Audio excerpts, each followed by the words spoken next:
धनी, मला पंढरपूरला घेऊन चला बरं का.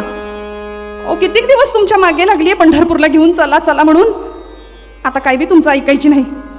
मला पंढरीला घेऊन चला म्हणजे चला. अगं ऐक, हट्ट नको करू. जगामध्ये 3 हट्ट फार प्रसिद्ध आहेत ना.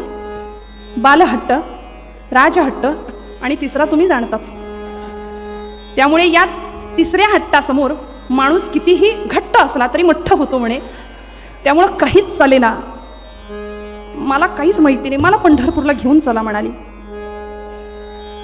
अगं ऐक, हट्ट करू नको. अशा अवस्थेमध्ये पंढरपूरचा प्रवास तुला झेपणार नाही. नरसी बामणीवरून पंढरपूरला जायचं होतं बरं का. आणि एवढा मजल दरमजल प्रवास आपल्याला झेपणार नाही. तब्येतीला, प्रकृतीला. थोडे दिवस थांब, मग आपण पंढरपूरला जाऊ, पांडुरंगाचं दर्शन घेऊ. नाही, अहो काल रात्री पांडुरंगाने स्वप्नात येऊन मला दृष्टांत दिलाय. गुणाई, पंढरपूरला येऊन राहा, माझ्या दारात येऊन राहा, नामस्मरण कर, नामसंकीर्तन कर, तिथेच उदरनिर्वाह कर आणि आता तिथेच राहा. मी नाही ऐकणार, मला पंढरपूरला घेऊन चला. दामाशेट्टींचं काहीच चालेना. दामाशेट्टी म्हणाले, गुणाई अगं एवढा मोठा प्रवास करणार, पण ठीक आहे, तुझी तयारी आहे ना, पांडुरंगाने तुला बोलावलंय म्हणतेस, चल जाऊया. रात्र कशी बशी पार पडली. पहाट उजाडली आणि भल्या पहाटे बैलगाड्या जुंपल्या आणि बैलगाडीमध्ये बसून प्रवास सुरू झाला. मजल दरमजल करत ही सगळी मंडळी पंढरपूरला पोहोचली सुद्धा. कीर्तनामध्ये असंच असतं बरं. म्हणजे आता निघाले आणि लगेच पोहोचले असं म्हणाल तर मग बघता बघता पंढरपुरामध्ये आले. चंद्रभागेचं स्नान झालं, नगर प्रदक्षिणा झाली, पुंडलिकाचं दर्शन झालं, गोपाळपुरा पाहिला. राऊळामध्ये पांडुरंगाचं दर्शन घ्यायला आली मात्र गुणाई माता. ते सावळं परब्रह्म डोळ्यांमध्ये डोळे भरून साठवलं. भगवंता किती रे गोड दिसतोस सख्या, किती रे गोड दिसतोस. आणि आता सगळी दर्शनं झाली म्हटल्यानंतर निघायची वेळ झाली. दामाशेट्टी म्हणाले, गुणाई चल बरं आता लगबग कर, आपल्याला माघारी परतायला हवं, नरसी बामणीला परत पोहोचायचंय. आणि अशा अवस्थेमध्ये तू प्रवास करतेयस वेडे का? कारण गुणाई माता गर्भवती होती मंडळी. पोटामध्ये भगवंताचा अंश वाढत होता. आणि अशा परिस्थितीमध्ये एवढा प्रवास करून भगवंताचं दर्शन घ्यायला गुणाई माता आलीये. दामाशेट्टी म्हणतात, गुणाई चल माघारी. गुणाई माता म्हणते, कुठे माघारी? आता माघारी वगैरे काही नाही, इथेच राहणार, इथेच राहायचं, पंढरपुरातच मुक्काम करायचा, त्याचं नामसंकीर्तन करायचं. शेवटी दामाशेट्टींचा नाईलाज झाला, तिथेच राहावं लागलं. अहो पंढरपूरचं काय भाग्य आहे, आधी पंढरी आहे म्हणे, मग वैकुंठ नगरी. किती मोठं पंढरपूरचं महात्म्य आहे. आधी रचिली, आधी रचिली, आधी रचिली, आधी रचिली पंढरी, मग वैकुंठ नगरी, मग वैकुंठ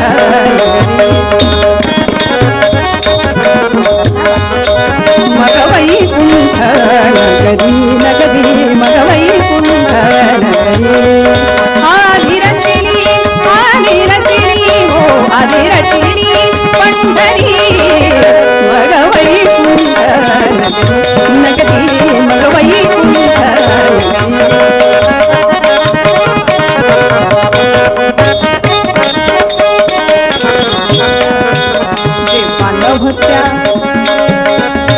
जेव्हा लभते चराचर, जेव्हा लभते चराचर, तेव्हा होते पंढरपूर, तेव्हा होते पंढरपूर, तेव्हा होते पंढरपूर, तेव्हा होते पंढरपूर, मग वैकुंठ नगरी, मग वैकुंठ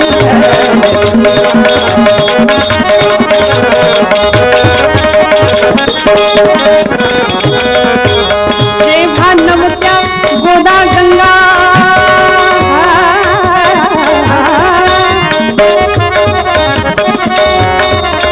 जेव्हा नवत्या गोदा गंगा, तेव्हा होती चंद्रभागा,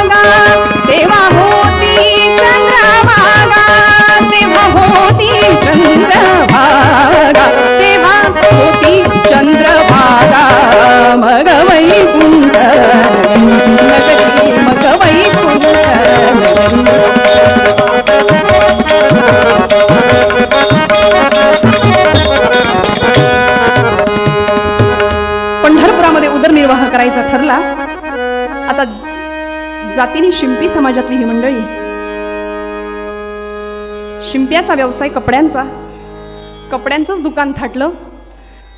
पंढरपूरच्या बाजारपेठेमध्ये भलं मोठं दुकान थाटलं आणि एखाद्या व्यापाऱ्याला सुद्धा लाजवेल असा आचार, असा व्यवहार सुरू झाला.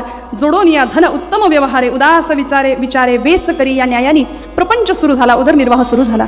दिवसामागून दिवस गेले मंडळी आणि गुणाई मातेला पुत्र संतती झाली. मुलगा जन्माला आला. नाव ठेवलं नामदेव. पांडुरंगाच्या नामासाठी आपण इथे आलो म्हणून नाम आणि त्यांनी दिलेला हा प्रसाद म्हणून देव. पूर्वीच्या काळी नावं सुद्धा अशी ठेवली जायची की ती नाव उच्चारलं की त्या कार्याचं वलय डोळ्यासमोर यावं. मेरी झाशी नाही दुंगी असं म्हटलं की झाशीच्या राणीचा कुठला अवतार डोळ्यासमोर उभा राहतो. असा घोड्याच्या टापा दोन उचललेले आहेत, पाठीमागे त्या दामोदराला बांधलेली आहे, हाताशी तलवार धरलेली झाशीची राणी डोळ्यासमोर उभी राहते. शिवाजी नाव उच्चारलं की आमचं रक्त सळसळतं. जी जिद्द, जाज्वल्य, देशप्रेम, बाणेदारपणा आणि ईश्वरार्पण वृत्ती अशी जिजाबाई आठवली की आम्हाला ते करारी पण आठवतं. म्हणून म्हटलं नावा पाठीमागं कार्याचं वलय असतं.